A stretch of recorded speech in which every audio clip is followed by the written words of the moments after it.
Good day mga kasemento. Ito nga pala si Engineer Bay, ang freelance engineer / contractor. Tara silipin na natin ang ating accomplishment sa pang-7 linggo ng ating trabaho. Let's go! Ayan, pagkatapos ng runner, nag-start na rin tayo maglagay ng formworks para sa suspended slab natin. May space pala dyan sa extended ng column para sa cleaning. Bago i-close, ayan, naglalagay na tayo ng plumbing at saka electrical wrapping ends.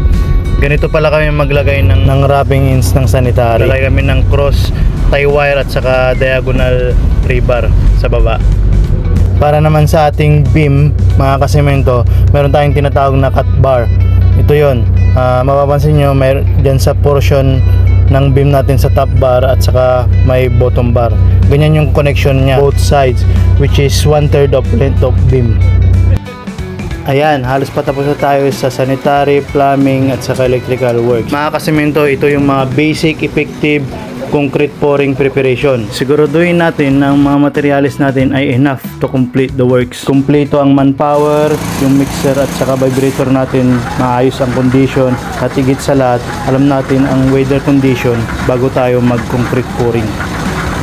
Dito sa slab ng CR natin, ginamitan natin ng waterproofing as component, which is ito yung Dabco. 1 pack for 1 concrete mixing.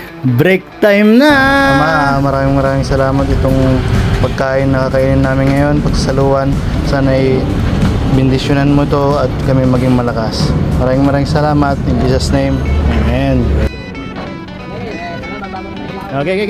Banat. Oh.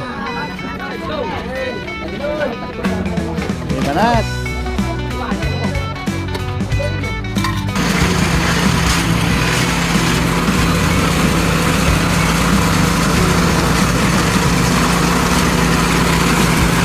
Ayan, pagkatapos ng 13 hours na concrete pouring, natapos na rin tayo mga kasemento.